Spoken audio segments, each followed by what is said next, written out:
जय जिनेन्द्र। अच्छे चारित्र के लिए अच्छे संस्कार होना आवश्यक है और अच्छे संस्कार निश्चित ही स्वाध्याय से बढ़कर किसी के द्वारा नहीं हो सकते।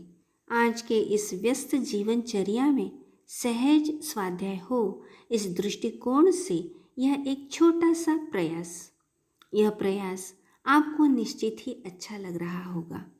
तो चलिए आज के स्वाध्याय में जानते हैं। अल्फा की वाणी से 1301 आचार्य श्री विद्यासागर जी के प्रवचनों का सार संक्षेप संपादन किया है मुनि श्री समता सागर जी महाराज ने। शीर्षक विरक्ति की ओर। एक बार एक सज्जन मेरे पास आकर कहने लगे, महाराज जी कुछ कृपा कर दो जिससे काम चलने लगे। मैंने पूछा, आप क्या काम करना चाहते हैं? यदि चलना फिरना भोजन पान आदि। उन्होंने कहा, इन कामों में बाधा क्यों आती है? महाराज क्या कहूँ, मुझे दिखता नहीं है। कुछ जंतर मंतर कर दो जिससे दिखने लगे। मैंने पूछा, क्या उम्र है आपकी? उत्तर मिला, महाराज ज़्यादा नहीं, 85 की होगी। उन महानुभाव की बात सुनकर मुझे हंसी भी आई और लगा कि देखो, मानव का जब जर्जर शरीर हो जाता है, इंद्रियां शिथिल हो जाती है, तब भी भोगोपभोग की चाह नहीं छोड़ता।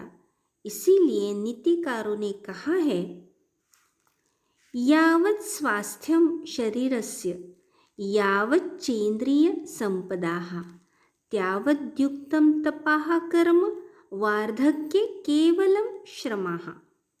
जब तक शरीर स्वस्थ है, इंद्रियां अपना कार्य करने में समर्थ है, तब तक आत्मकल्याण के लिए कुछ कर लेना चाहिए।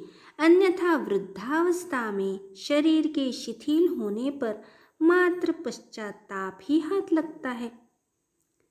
वीर्यांतराय कर्म के क्षयोपशम से यदि शक्ति प्राप्त हुई है तो उसका सदुपयोग कर लेना चाहिए। भोगोपभोग सामग्री के इकट्ठा करने में शक्ति को लगाना उसका दुरुपयोग करना है। संसार में कोई अमर बनकर नहीं आया है। एक दिन सबको यहाँ से जाना है। फिर भी इस संसारी प्राणी की दशा तो देखो, कभी नरकों में तो कभी स्वर्गों में। स्वर्गों में भी गया तो वहाँ भी विषयों की चाह रूपी दावानल में जलता रहा और अंत में माला मुरझाने पर इस प्रकार का संक्लेश करता है कि कभी कभी एकेंद्रिय की पर्याय में भी जन्म लेता है। इस तरह यह जीव कब से परिवर्तन कर रहा है और कब तक करता रहेगा, इसका ठिकाना नहीं है। सम्यक दृष्टि विचार करता है कि जीवन क्षणभंगुर है, बिजली की कौन के समान नश्वर है, पर मिथ्या दृष्टि सोचता है कि अभी क्या हुआ, अभी अभी तो आया हूँ, कुछ भोगोपभोग का भी मजा ले लूँ। पर वह यह सब सोचता ही रहता है और इधर जीवन लीला समाप्त हो जाती है। प्रत्येक व्यक्ति को धर्म साधना के लिए अपना जीवन क्रम निश्चित कर लेना चाहिए। इसके बिना यह लक्ष्यहीन भटकता ही रहता है। जो जीवन क्रम निश्चित कर घर में कुछ साधना कर लेते हैं, उनका आगे का मार्ग सरल हो जाता है। अभ्यास के बिना कार्य की सिद्धि होना संभव नहीं है। विद्यार्थी जब वर्ष भर अभ्यास करता है तब परीक्षा में पास होता है। जिस छात्र ने अभ्यास नहीं किया वह परीक्षा में पास हो ही नहीं सकता। दशहरा का त्यौहार आता है, उस समय कुछ जैनेतर बंधु घरों में ही गेहूं उगाते हैं। 7-8 दिनों में गेहूं के पौधे बड़े हो जाते हैं, पर सूर्य का प्रकाश न मिलने से वह पीले पीले रहते हैं, जैसे कि टीबी के मरीज हो। अंधकार में रहने से उनमें वृद्धि तो अधिक हो जाती है, परंतु सर्दी गर्मी सहन करने की क्षमता नहीं रहती।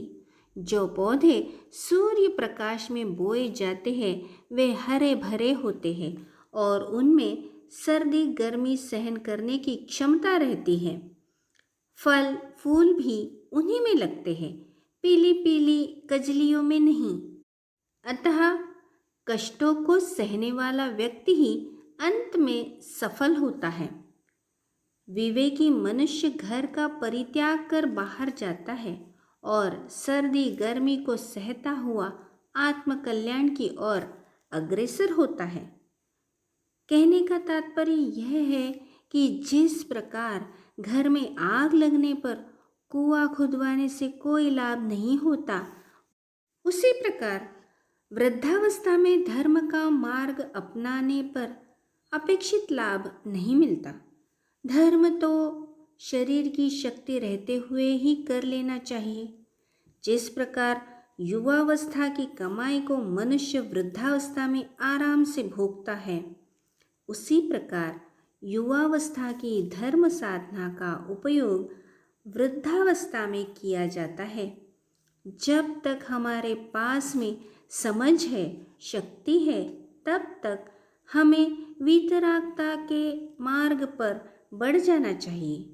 इस जीव के राग के संस्कार बहुत गहरे हैं जो त्याग के धर्म के मार्ग में उसे लगने नहीं देते।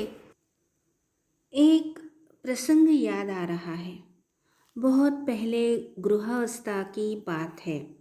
एक सज्जन आकर बोले, ज़रा हमारे घर चलिए, एक भाई को बड़ी वेदना हो रही है, उसे संबोधन दीजिए। मैं चला गया। जाकर देखा कि उसकी हालत मरनासन्न है। अतः मैं नमोकार मंत्र सुनाने लगा। वहीं खड़ा हुआ दूसरा व्यक्ति कहने लगा कि यह मर थोड़ी रहा है जो आप नमोकार मंत्र सुना रहे हैं। मुझे लगा कि देखो, ये अज्ञानी प्राणी धर्म की बात तब सुनना चाहते हैं जब उनमें सुनने समझने की शक्ति शेष नहीं रह जाती। थोड़ी देर बाद उस व्यक्ति का मरण हो गया। राम नाम सत्य है ही शेष रह गया।